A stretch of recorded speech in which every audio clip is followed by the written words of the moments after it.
कर्मण्येवाधिकारस्ते मा फलेषु कदाचित्, तुम फल की कदापि चिंता मत करो, फल को हेतु मत मानो, केवल कर्तव्य कर्म का आज्ञा पालन, सीधे भगवत प्राप्ति, कोई विघ्न नहीं, कोई परीक्षा नहीं। परीक्षा उसकी होती जो विद्यार्थी होता है, जो समर्पित अपना बच्चा होता है, उसकी परीक्षा नहीं होती। इसीलिए भगवत रसिक जी ने कहा, कै बच्चा के पेट और घट करे बिना, बच्चा बन गए। जो पढ़ाकू हैं उनकी परीक्षा होती है। हम पहले ही कह रहे हैं बुद्धिहीन हैं, अजितेंद्रिय हैं, नाथ जैसे भी हैं, पर आपके हैं, वहां परीक्षा नहीं होती, ध्यान रखना। वहां जहां ये होता है मैं जितेंद्रिय हूं, मैं बुद्धिमान हूं, मैं ज्ञानी हूं, तो फिर वहां परीक्षा दिया जाता है, हल करो ये प्रश्न।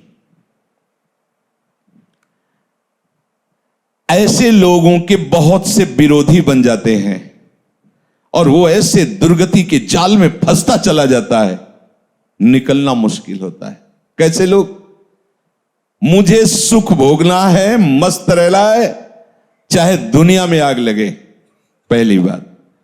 दूसरी बात, जिन लोगों को ये विचार रहते हैं, अरे किसने देखा है भगवान को, मरने के बाद क्या होगा किसने दे, ये सब गपोड़ बातें हैं, ना लोक है ना परलोक है ना भगवान है, मौज मस्ती लो। ऐसा भी कर्तव्य कर्म का पालन नहीं कर सकता। जिसके ऐसे विचार है, ना भगवान पर विश्वास है, ना लोक पर विश्वास है, ना धर्म पर विश्वास है, ऐसा स्वेच्छाचारी मनुष्य राक्षस ही कहा जाता है। दूसरी जो सूत्र वृत्ति बताई गई, यह भी राक्षसी वृत्ति है। यह किसी भी पाप कर्म में उतर सकता है, जैसे ऊपर वाला भी ऐसे दूसरा भी, क्योंकि ना भगवान का भय है, ना उससे शास्त्र का भय है। शास्त्र का भय होता है, उसमें लिखा है कि ऐसा नहीं करना, भाई मैं नहीं करूंगा, उसमें लिखा है ऐसा। वो संत कह रहे थे मैं ऐसा नहीं कहूंगा, वो गुरुदेव के मैं ऐसा नहीं करूंगा, मैं ऐसा नहीं देखूंगा, मैं ऐसा नहीं बोलूंगा, क्योंकि संत कह रहे थे, गुरुदेव कह रहे थे, शास्त्र कह रहे थे, वही बच पाता है। लेकिन ये ऐसी बुद्धि वाले बहुत लोग मिलेंगे, कहां भगवान कहां लोक परलोक, सब गपोड़ बातें, ओ मर के नरक जाना है स्वर्ग जाना है, अरे सब मस्ती लो। ऐसा मनुष्य स्वेच्छाचारी हो जाता है, किसी भी पाप कर्म में वो भयभीत नहीं होता। बुरे कर्म का फल, परलोक में जाके दुख भोगना, सब गपोड़ मानता है, सब गप है, कहीं कोई नहीं। ऐसे जो भाव वाला होता है, वो प्रगट में और छिपकर दोनों प्रकार से भरपूर पाप कर्म ही केवल करता है। ऐसे लोगों के संग से भी बचना चाहिए, जिनका भी परिचय दे रहे हैं। जो लोग अपने अस्तित्व को मिटा देते हैं पाप कर्म में, उनके अंदर विवेक नहीं रह जाता, बुद्धि नहीं रह जाती। बहुत ही नीच कोटि, मतलब शब्द ही नहीं उनके लिए। निंबुआ घाट गंगा के किनारे जब हम भ्रमण करते हैं, तो जैसे कोई बहुत मनोरम स्थान दिखाई दिया, एकांत शांत ऐसा, तो साल साल 2-2 साल रुक भी जाते थे। रुक गए भिक्षा के द्वारा, बस एकांत सेवन। तो निंबुआ घाट है, एक बहुत बढ़िया स्थान है, बहुत सुंदर स्थान, जहां भजन की स्वाभाविक प्रवृत्ति उदय हो, किसी का ज्यादा आना जाना नहीं, भागीरथी समीप से बह रही, बहुत ही। तो वहां 20-20 किलोमीटर लगभग दूर गांव होंगे, तो वहां से एक ब्राह्मण आते थे। तो कभी कोई प्रश्न करते तो भगवत कृपा से ऐसे सहज में ऐसे उत्तर, कोई प्रवचन नहीं, ऐसे 1-2 ऐसे बैठ। तो उनकी बड़ी श्रद्धा बढ़ी, तो एक बार वो अपने परिवार को लिवा के लाए, तो साथ में उनकी बेटी भी थी जो नवयुवती थी। तो ऐसे पूरी जली हुई थी, ऐसे पूरी, ऐसे यहां से ऐसे बड़ी सुंदर आकृति पर इधर से जली हुई। तो स्वाभाविक प्रश्न उनका, ये जन्म से ऐसा है इस बच्ची के, या? उनका नहीं महाराज, 1 मिनट लगेगा हमें बताने में। तो कहा नहीं, बताए। बोले भगवत कृपा से हमारे पास सब कुछ है, जमींदारी रही बाप बाबा से, तो खूब धन संपत्ति है। उस समय उन्होंने कहा करोड़ों रुपए लगाकर हमने अपनी बेटी का ब्याह किया बड़े घरानों में, और वहां गई तो कुछ समय तो ठीक रहा, फिर उन लोगों को पता नहीं क्या हुआ कि प्रताड़ित करने लगे। ये जब आती तो बताती तो हमें लगता कि घर परिवार में ऐसा होता है। हमने कहा कोई बात नहीं, सहन करो, धीरे धीरे सब ठीक हो जाएगा, नया नया है इसलिए ऐसा। एक दिन उन्होंने उसे बांध दिया रस्सी से और मिट्टी का तेल डाल करके आग लगा दी। अब वो भगवान की लीला थी कि आग जो लगी तो सीधे रस्सी में ही लगी पहले, तो कुछ शरीर में लगी तो रस्सी जल्दी से जल गई तो जीना था, जीना से भागकर ऊपर छत में गई और पड़ोस के घर, पहले छप्पर होते थे ऐसे ऐसे आंगन बीच में, तो छप्पर में ऐसे गिर के और आंगन में गिर जाके। अब ब्राह्मण परिवार के थे तो उनके परिवार के ही वो थे और उनके पास बंदूक आदि भी थी। तो देखा उनका बेटा ये क्या, तो उनका पापा और सब मिलकर हमें जला रहे हैं। उनका बिल्कुल निश्चित कंबल आदि से ढका उसको और बंदूक ले खड़े हो गए और कहा सबको गोली मार देंगे अगर हमारे घर आओगे। और फिर सूचना दी उनके पिता को, तो वो उनको, अब वो ऐसे, अब ये क्या है, क्या है, अर्थ भी है लेकिन पिशाच वृत्ति है। उनको पता नहीं कैसा घोर कर्म कर रहे, क्योंकि किसने देखा भगवान को, किसने देखा लोक परलोक को, मनमानी आचरण। कोई भी पाप प्रवृत्ति करने में उनको शर्म नहीं लगती। ऐसा, अरे तुम्हारी बेटी जब दूसरे के घर जाए ऐसा बर्ताव हो तो तुम्हें कैसा लगे, अरे ये कोई जलाने की वस्तु है। इस तरह से कोई प्रताड़ित करता है किसी को, राक्षस के सिवा और कौन कर सकता है। आसुरीम योनिमापन्नो मूढ़ा जन्मनि जन्मनि माम प्राप्य कौन्तेय ततो यान्त्यधमाम गतिम। भगवान कहते ऐसे लोगों को घोर दुर्गति में देता हूं और बार बार भयानक पीड़ा देता हूं, गलित कुष्ठ, ये वो नर्क, दुनिया की दुर्गति। ना आंख ठीक से खुल रही है, ना शरीर सड़ रहा है, भोग किया मनमानी तो भोग उसको। भगवान कह रहे हैं आसुरीम योनिमापन्ना मूढ़ा जन्म, ऐसे मूढ़ों को मैं जन्म जन्मांतर कष्ट देता है। स्वामी बोल रहे हैं स्वयं। तीसरा, ऐसे लोगों को बिल्कुल संग नहीं करना चाहिए जिनका परिचय दे रहे हैं। मेरा कोई क्या बिगाड़ लेगा, मेरा कोई क्या बिगाड़ लेगा, ऐसे संसार का बहुत अहित करने वाले वृत्ति के लोग होते हैं। बहुत अहित कर, मेरा कोई क्या बिगाड़ लेगा, मैं जो करूंगा जो करूंगा। किसी से ये ठीक से बात भी नहीं करते ऐसे लोग, अहंकार से भरे रहते हैं। अभिमान के कारण इनकी शत्रुता ही बढ़ती रहती है। अपने बंधु बांधवों का भी ये हित नहीं कर सकते ऐसे स्वभाव वाले लोग। ये फलस्वरूप सबसे घृणा करते हैं और स्वयं सबके घृणा के पात्र बन जाते हैं। ये केवल अपने अभिमान की पुष्टता के लिए ही कर्म करते, जो करने की भावना भी बनती है तो ऐसे लोगों से दूर रहना चाहिए। चौथे, क्या करूं, मैं तो निरुपाय हूं, सुनता तो हूं शास्त्र की बात, भजन करना चाहिए, सत्य से चलना चाहिए, व्यभिचार नहीं करना चाहिए, चोरी नहीं करना चाहिए, समझता हूं, पर मैं ऐसा कभी कर नहीं पाऊंगा। वो तो कोई अवतारी पुरुष होते हैं जो भजन आदि करते हैं, हम लोगों के तो भजन और बस विषय सेवन, ये थोड़ा सा, इनकी थोड़ा सा बुद्धि प्रकाशित है। वो इतना तो मानते हैं कि जो शास्त्र और संतजन कह रहे हैं सत्य है, पर मैं कर नहीं पाऊंगा, ये भी चौथे नंबर पे हैं। ऐसे लोगों का भी संग नहीं करना चाहिए। भाई मेरे से भजन होता नहीं है, हाँ ठीक है, भजन करना वो संत महात्माओं का काम है, हमारा काम नहीं है। हमारा काम है केवल माया प्रपंच में फंसे रहना। तो ऐसे भी लोगों का संग नहीं कर, ऐसे लोग भी वो कर्तव्य कर्म का पालन नहीं कर सकते।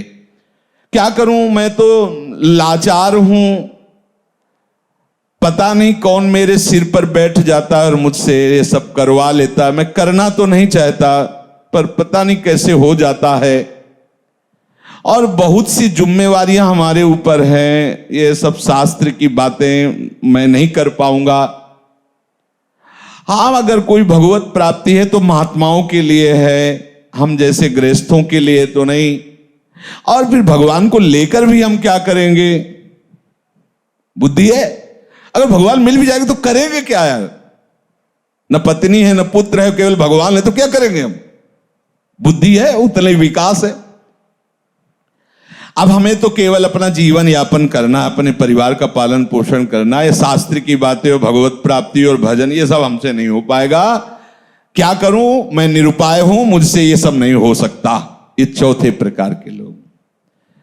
पांचवें प्रकार के, मैं क्यों किसी का हित करूं, किसी से प्रेम करूं? सब मुझसे घृणा करते तो मैं सबसे घृणा करूंगा, देखते कौन क्या बिगाड़ लेता है। ऐसी बुद्धि के होते हैं। ऐसी हीन भावना अपने अंदर भर लेते हैं कि सबको दुख देते रहते हैं, वाणी से, चेष्टा से। वो एकदम जल्द, सोचो कैसी स्थिति होगी। और ऐसे है, दर्शन होते हैं, हाँ ऐसे है। अगर होते ना तो लिखा कैसे जाता शास्त्रों में? वो इतनी घृणा दूसरों से करने लगते हैं कि उनको अपना भी जीवन भार लगने लगता है। जैसे आत्महत्या आदि ऐसे निंदनीय कार्य जो करते हैं, लगभग ऐसे ही स्वभाव से। जब दूसरों का बहुत हित किया जाता है तो अपनी बुद्धि खुद निर्णय कर देती है कि इससे अच्छा है मर जाओ। और वो ऐसा उपाय करने लगता है कि यार, वो एकदम निराश, एकदम हताश, अपने ऊपर घृणा आ जाती है। ऐसे लोग कुछ मिनट में आपके सारे सत्संग पर पानी फेर सकते हैं, ध्यान रखना। इसीलिए भगवान राम के वचन है, बर भल बास नरक करताता, दुष्ट संग जनि देव। भले नरक का बास मिल जाए लेकिन ऐसे दुष्टों का संग ना मिले। छठवां, क्या करूं, मैं तो बस दुख भोगने के लिए पैदा हुआ हूं, सब सुखी हैं, मेरे ही हिस्से में पूरा दुख दिया। नहीं बजता भगवान को, चलूंगा विरोध में चलूंगा, और कितना दुख देंगे। वो और उत्साहित होकर पाप कर्म करता। बुद्धि देखो कैसे प्रेरित करती है। बड़ा चिड़चिड़ा स्वभाव, नाक में गुस्सा, कोई बोल दे तो पीटने का भाव, एकदम ऐसे मिलते हैं। मैंने देखा संसार में कोई हमारा नहीं, सब हमें दुख देने के लिए तैयार। तो मैं किसी को सुख क्यों दूं? बख्शूंगा नहीं। अगर कोई छेड़ेगा तो समझ लो एकदम उदासी, निराशा, क्रोध, उद्विग्नता, मस्तिष्क विकृति, उन्माद, ये इसके मित्र होते हैं ऐसे लोगों के। सातवां, जगत में कोई भी अच्छा नहीं, सब दुष्ट स्वभाव वाले, बुरे, गंदे लोग हैं, कोई अच्छा नहीं। फिर मैं इनके साथ अच्छाई क्यों करूं? जो जैसा होता वैसे ही करना चाहिए। दुष्टों के साथ दुष्टता ही करूंगा। ऐसे भी है ऐसे भी। वो जिसको देखो उसमें दोष ही निकालेंगे, कहीं भी गुण बुद्धि उनकी नहीं होती। अतएव न वो अपना भला करते, न वो दूसरों का भला होने देते हैं। आठवां, मुझे ऐसे कार्य करना चाहिए कि अंदर से भले मैं वैसा नहीं हूं लेकिन लोग मुझे ये कहें कि बहुत बढ़िया है। ऐसे ये थोड़ा सुधार की तरफ है। इतनी तो बात समझ में आ गई कि मुझे ऐसे कार्य करना चाहिए कि लोग कहें कि ये बढ़िया है। और घोर राक्षसी से तो थोड़ा मनुष्यता में आने, भले असलियत नहीं है पर कम से कम यश प्राप्ति के लिए प्रगट में ऐसा हिंसात्मक कार्य, दूसरों को भयानक दुख देने वाला कार्य नहीं करेंगे। ये आठवें सूत्र में कहा कि लोग मुझे अच्छा समझें, भले मेरे में अच्छाई नहीं पर मुझे ऐसे दिखावा करना है। भैया ऐसे हो तो भी चलेगा, कम से कम दिखावे के लिए ही सही। किसी की हिंसा न करे, किसी की चोरी न करे, किसी के व्यभिचार न करे। वो उनका असलियत भाव नहीं पर वो दिखावे के लिए सारा नाटक करना चाहते हैं। 9 नंबर, कहते हैं कि वैराग्य ले लो, राग मत करो, भजन करो जा करके। अगर मैं घर से निकल जाऊं तो सब चौपट हो जाएगा, मेरे द्वारा ही ये घर चलता है। ये भी उसी पंक्ति में है जिनका संग नहीं करना चाहिए। 10वां, अपने को तो बस वही उपाय करना है कि बड़ी शौकीनी से, विलासिता से, आराम से जिंदगी कटे, बस मुझे वही करना है। तो ऐसे लोगों का संग अपने कर्तव्य का पालन करने वाले उपासक को कभी नहीं करना चाहिए, क्योंकि इनके संग से तुम्हारी दबी हुई जो कुमति है, कोई ऐसा न समझे कि मेरे अंदर कुमति नहीं, कुमति सुमति सबके उर राहें, बस जहां अवसर मिला सत्संग का तो सुमति बढ़ी और कुमति को दबा करके धीरे धीरे उसको नष्ट कर देती है, वो महात्मा बन जाता है। जहां सुमति तहां संपत्ति नाना, और जहां कुमति तहां विपत्ति निदान। और जहां कुसंग मिला, सुमति को दबा करके कुमति इतनी बढ़ जाती है कि इस गली में आने के लिए राजी नहीं करेगी। क्या सत्संग, कुछ नहीं, कुमति बढ़ जाती। इसलिए भगवान आदेश कर रहे, कर्मणे वाधिकारस्ते मां फलेषु कदाचित्। सच्ची मानो यदि तुम फल की इच्छा नहीं करोगे तो ऐसा फल मिलेगा कि निहाल हो जाओगे। अगर फल की इच्छा करके करोगे तो तुम क्या मांग सकते हो? अगर किसी बादशाह के पास गांव के एक गरीब आदमी को भेजा जाए, आप लोगों ने गांव की जिंदगी शायद ना देखी हो, हमने देखी। मिट्टी का घरौंदा, ऊपर से कुश का छप्पर, मेहनत करके आ रहे, 4 रोटी प्याज ऐसे हाथ में लेके खा रहे, एक फटी सी रजाई, पूरा परिवार उसी में, वो दिखा है। वो भी रोटी वो मेहनत करके ला रहे हैं ऐसे। अब उस आदमी को एक बादशाह के सामने पेश किया जाए, जो चाहो मांग लो, वो क्या मांगेगा? बहुत ये कहेगा कि हमारा घर पक्का बन जाए, और हिम्मत करेगा डरते हुए तो साल भर के लिए भोजन व्यवस्था कर दी जाए। वो क्या मांगेगा? अगर बादशाह के ऊपर छोड़ दे कि हुजूर आप जो चाहें, तो वो अपनी लेवल से सोचेगा। वो जब सोच के देगा तो तुम्हें जो मांगना भी नहीं आता था वो अपने आप सब प्राप्त हो जाएगा। ऐसे चतुर सुजान भक्तों से जब भगवान ने कहा है कि वरम ब्रूहि, वरदान मांगो, ये होता क्या है प्रभु वरदान? कई ऐसे चतुर सुजान भक्त हुए हैं जिन्होंने भगवान को फंसा लिया। जो इच्छा हो, प्रभु मांगना ही नहीं आता, मतलब मांगे तो क्या, हमें कुछ समझ में ले, आपको जो अच्छा लगे आप दे दीजिए। अब आप ये थोड़ी कहेंगे कि ब्रह्मलोक ले लो या स्वर्गलोक ले लो, क्योंकि वो जानते हैं सब माया के द्वारा रचित है। तो फिर आप क्या करते हैं? अविरल भक्ति प्रदान करके उसके अधीन हो जाते हैं। ये बहुत बड़ा रहस्य है। एक छोटा सा भी कर्म आपको भगवत प्राप्ति करा देगा। समय नहीं पर मैं कुछ क्षण की बात बता रहे हैं, अपने जीवन की घटना। काशी में तुलसी घाट में ऊपर ऐसे बैठे हुए थे, युगल किशोर पास बैठे थे, ये कुछ प्रसाद लाए थे पाने के लिए। इतने में वर्षा शुरू हुई, दूर दृष्टि गई तो देखा 80 घाट उस समय कच्चा था, अब सुनते हैं पक्का हो गया। तो उस कच्चे में पूरा पानी बह करके ऐसे वहीं से निकलता, और एक आदमी पड़ा था ऐसे। तो युगल किशोर से कहा, ये मुर्दा है क्या? क्योंकि काशी में मुर्दा कोई आश्चर्य वाली बात नहीं होती। जैसे लकड़ियों के टाल होते हैं, ऐसे वहां मुर्दे का क्रम रखा होता है। अखंड चिता जलती रहती, अखंड चिता। दशाश्वमेध घाट में सैकड़ों चिताएं जलती ही रहती है, महाश्मशान जलती ही रहती। वहां मुर्दा कोई खास बात नहीं होती। अरे मुर्दा वह तो एक साधारण बात है, चिता भस्मा लेपो गरल मसनम, वो महादेव की नगरी।